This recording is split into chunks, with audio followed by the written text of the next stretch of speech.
10 million pesos worth of stocks. Naubos ko yun within 1 month. Do you eat much? Sarap ang bawal. Ano pa bawal ang masarap? Ha? Sige, gusto mo yakapsul ulit eh. Paano mo na zone ka? Like, talagang may, nakakabawas ng confidence ba yun sa guys? 17 million, 17 million, followers. wow. Whenever you're selling, people buy at the best one. Ito mo yung kotse niya, naka-BMW na tutor na yun. BMW. Tapos naka-Tesla. So, Ako nga naka-grab lang. pwede ka naman sumakay sa akin parati. Sakit na eh. Pero yung daan namin eh. Lahat may boses, lahat ng kwento mahalaga at Hi guys, it's the Sugar Man right here at Kwento ni Juan. Kwento ni Juan is actually about life stories of people who we can relate to, who will inspire us, who will motivate us. And these people are just ordinary people, just like us. So today, as usual, I am with my beautiful Francesca. Magandang gabi po sa inyong lahat. I'm Francesca at kasama ko ngayon si Triggerman. Kakagaling ko lang sa sakit pero nilaban ko, pinagaling mo yata ako last time eh. I would be more than glad to Kayo yung get- naging gamot ko eh. Nakakuha Salamat ko ng naman. mga yakapsul. Bakit? Ay, yakapsul. Ay, sige, gusto mo yakapsul ulit eh. Today, ladies and gentlemen, we're so glad to have this guy to provide you, the listeners, with inspiring and informative narrative of this dude who's been with me for quite some time. Off and on kami nito. And I'm so proud of this guy because nung nag-umpisa sa akin to, nagfa-fly siya sa akin. Hindi aeroplano Hindi aeroplano, but he used to do work for me flying drones. That's how he sort of started with me. But later on, he kept on telling me, Sir Triggerman, meron tayong racket. But of course, sabi ko, parang hindi ako dyan eh. Without further ado, let me introduce to you the guy who's a TikTok sensation, who's got 100 million na ba? 17. 17 million followers. And he has overcome so many things in life, but he is on top. Ladies and gentlemen, James Afante. Welcome, James. Lahat yan. So, hi guys, it's James Afante here. So, also known as Kuya James and James 3.0. So, hello po. Very, very thankful. And Sir Trigger pala paalam. Itong si James, I was thinking of sino ang i-guest, no?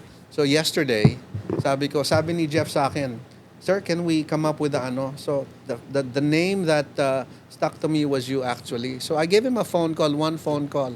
And he said, you know how busy this guy is? Saan ka nga pupunta mamaya? May Malaysia. After Diba? here, Mamaya na yun? I'll prepare a flight Malaysia na. Yeah. Oh my Super busy, gosh. but Sir Milo, Sir Triggerman, malakas sa akin. Bakit nga ba ako malakas sa'yo? Tawag ko po sa kanya Sir Milo. So, ngayon ko lang actually nalaman na yun pala ang IGN mo, Sir Triggerman. So, when I was around 19 years old, I was working with Sir Milo sa company niya Mixonic as a freelance drone pilot for ABS and GMA teleserye shows and even events. So, yung mga New Year events, yung mga big events ng ABS that time, ako yung pinapadala ni Sir Milo noon. And Magkano yung sweldo nun? Magkano binabayad ko pinapasaron ako ni Sir Milo noon 7.5 per day. Oh, 7.5 per day. Diyan ka ba nagsimula kay Sir Milo? Yes. So, Sa pag-shoot-shoot? Ito yung first ever ko parang official work Aha. na lumalabas ako for ibang tao. But super passion ko kasi talaga yung production. And one of the main reason bakit ako naging drone pilot, para malaman mo Sir Milo, ngayon mo na malalaman, pangarap ko kasi maging piloto. At pangarap ko rin maging cameraman. Okay. Kapag Pinagsama mo. drone pilot siya. Okay. Wise, So, wise. kaya ako naging drone pilot noong time na yun. And then, yun, nakuha ko ni Sir Milo. I'm very happy kasi pinagkatiwalaan niya ako sa mga shows niya. And I did my best. Alam mo, nabilib din ako dito eh. Because initially, when I gave him sa ABS event, Totoy eh. Sabi sa akin. Ilang taon? No, talagang mukhang Totoy. He did. Mukha pa kang Totoy hanggang, but he was more Totoy before. Sabi sa akin ng mga ilang taon na to? 15? Bakit mo pinapasama to dito? Underage? Oh my God. Oo, hindi, talaga. And I had to validate. Sabi ko, hindi, magaling yan. And when they really saw him, ibang klaseng mag-shoot to. Pero ilang taon siya nun? I was 18, 19 eh. Somewhere 18 dito sa old? below 20. Oo. And the production that we were in were big time Talagang production malaki. already. Malalaki na, di ba? Malalaki na. Yeah. Sino yung mga artist? Julia Montes. Mga major, major stars production. talaga. Oo. And later on, I found out, naging busy na ako, naging busy siya. Kinukuha na siya sa mga pelikula. Hindi ko na makuha, hindi ko na ma-reach nga later on. Ganon. So basically ba, ikaw yung parang tingin mo ba, siya ba yung unang nagtiwala sa'yo? Kasi maraming nagka-question na bata pa to. Technically, Bakit? yes. Naalala ko, tinatawagan ako ni Sir Milo na, James, question ka dyan. Ang bata mo daw, may experience ka ba? Well, totoo yan. Like, marunong ka ba talaga? Even in real Ganon. life, pinatawag pa ako, nakalimutan ko sinong director yun. Pinatawag niya ako sa tent. Tinanong niya, may experience ba daw ako? Harap-harapan, nakakahiya. Oh Yeah, my. You know, that kind of. But of course, you know, directors have to question that dahil it's the quality of but he proved them right. In fact, from that time on, siya na talaga yung kinukuha up to the time na hindi na nga nagsushooting. Siya pa rin ang hinahanap. And naging popular din siya sa shoot parate. And congratulations, you do your work well. How did you, as many people already recognize you, 17 million is not easy. Easy ba yun? 500K nga lang ako sa TikTok. 17M for a guy, mas mahirap makakuha ng followers ang lalaki. First question, paano mo nagawa yung 17 million? Can we still do that? I mean, is it achievable at now there, or did you... And gaano katagal yan ma-achieve yung ganyan kadaming followers? Yeah, so first and foremost, never ko naman kasi talagang tinarget na maging parang malaking influencer or like maging celebrity sa Pilipinas. I was just doing everything to Make money? Make my business work, mabenta ko yung product na binibenta ko. Sabihin mo nga sa kanila, yung binebenta mo dati. Dapat magka-partner nga kami nito I was in radio, Neo Retro, di ba? 105.9. Pupuntahan niya ako, sir, eto, giveaway pa nga namin sa radyo yun di ba? Giveaway namin sa radyo. Sasabihin ko, tumawag sa niya. And he was really very diligent and passionate with his work, selling. Kaya nakita ko yung passion niya dun sa trabaho. Nag-start ako dati. I was very invested sa mundo ng e-commerce. So particularly selling online. So ang bansag pa nga sa akin nung dati is online seller. Yun yung tawag sa amin dati. Like online seller lang. Benta ako from shoe cleaners, from electronics like earphones. Nagbenta ako ng even mga t-shirts, mga sabon. Sabon? Kung ano-ano mga pinapasok ko talaga. Even mga relo na G-Shock. Nagbenta ako ng mga ganun. Gaano katagal yun? I started selling when I was 14 years old. Okay.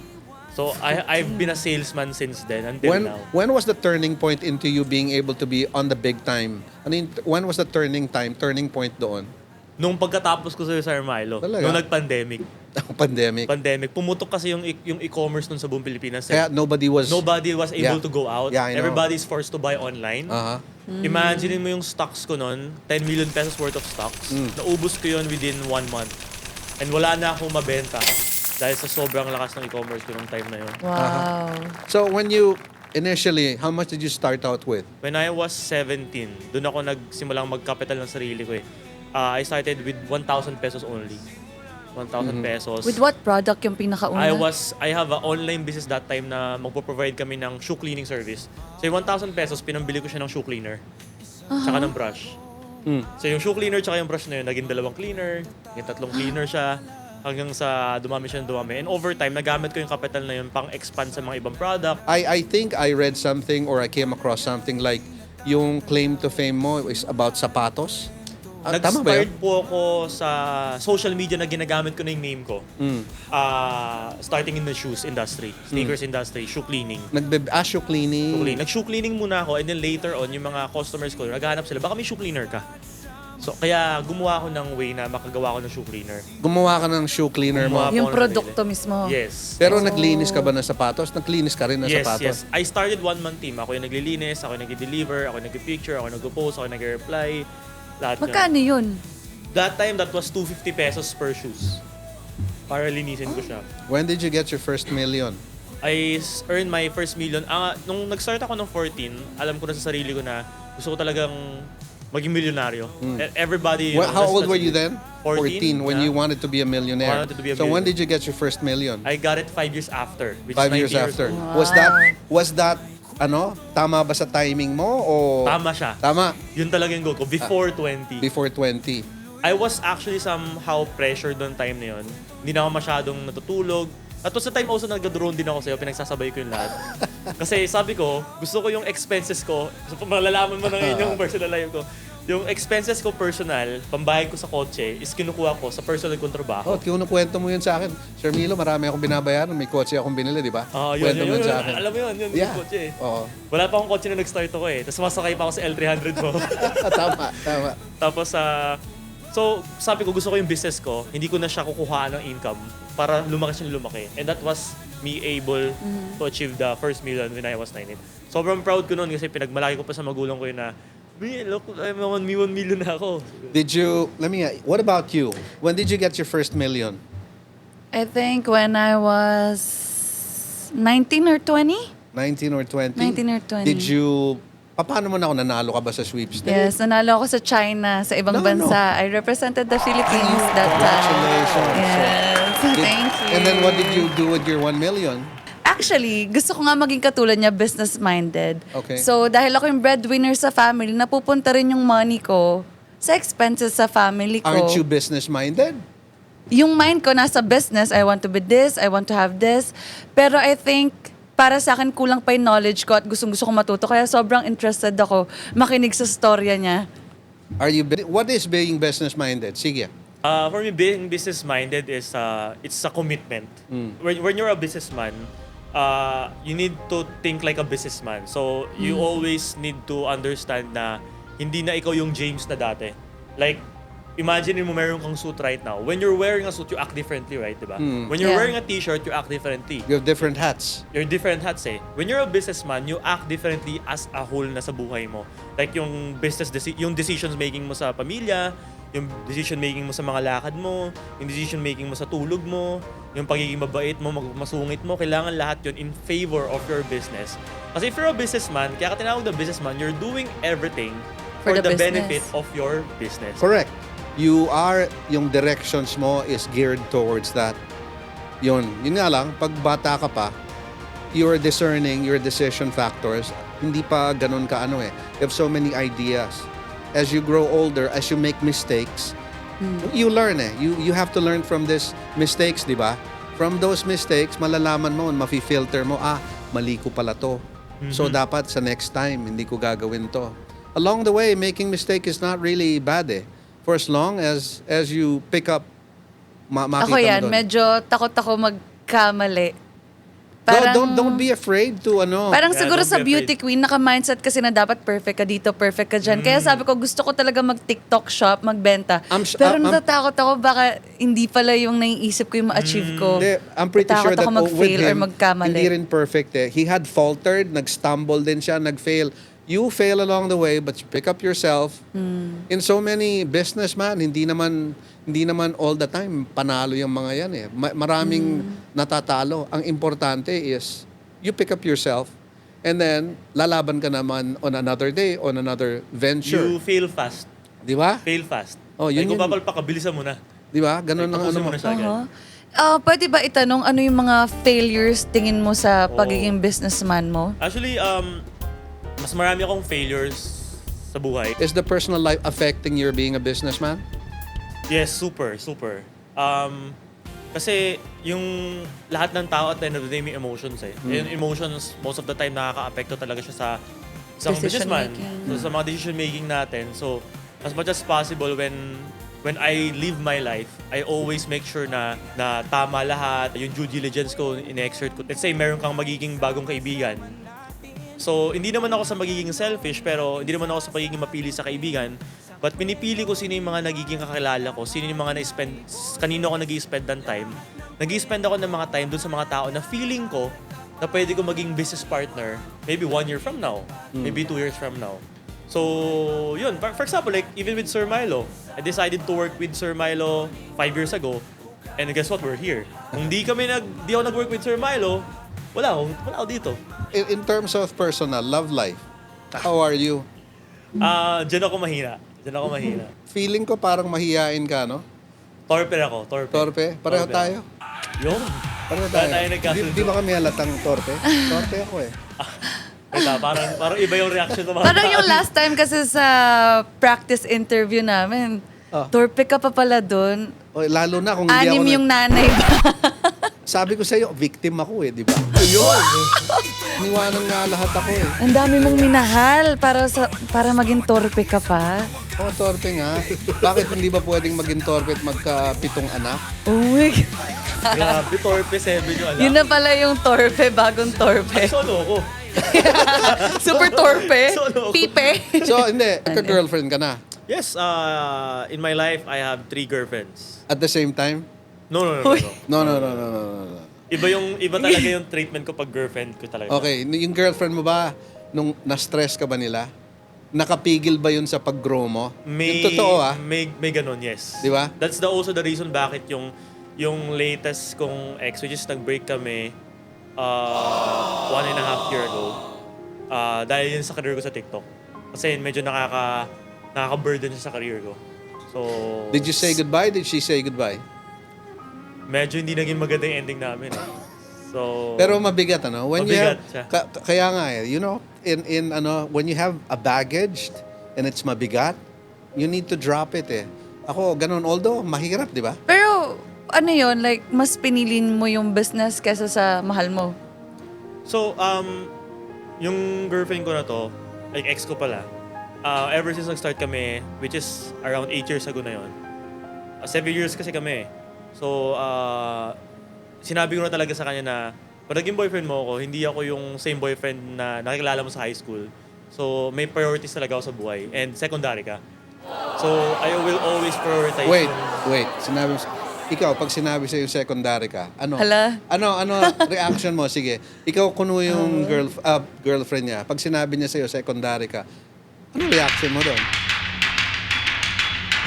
Ayaw mo na sa akin. Parang, siguro Parang sinampal wag mo ka na ba? lang siguro sabihin. Hindi, syempre yung mga babae gusto nila ma-feel na sila yung priority sa buhay mo. Na kahit eto ka, businessman ka, or malaki kang tao, na ako pa rin yung importante para sa'yo. Hindi nyo naiintindihan na, Hindi nila naiintindihan. hindi nila naiintindihan, ano? You Ngayon should come na first. open ako, kaya nga tinanong ko kanina Sige, na, More. tinanong ko kanina, wait, mas pinili mo yung business kesa ipaglaban yung love na to, or mag-adjust, or... Sige. Kasi most women live in the moment the present, True, di ba? true. We guys, we think forward eh. We think, I mean, me ikaw siguro ganun ka. Ano Di kung ba? love na love mo, okay lang sa'yo na eto matigil to, wag lang tong part na to ng buhay ko, yung career ko. Kasi you have to weigh things di ba? Between your career, your business, and itong mafe-feel mo naman kung ito ang feeling ko, kung naiintindihan ng babae yung priorities mo, he will support you. I think the woman that you should have should support his man, a businessman. If you're not supported, I think you have to drop it. Sorry for that. Masyadong Pero ako, ganun ako, hindi rin ako masuportahan ng girlfriend ko. Anong support ba yung hinahanap nyo? Like, sa time, na bigyan kayo ng time nyo? Understand that we have an objective and that we want to reach this objective.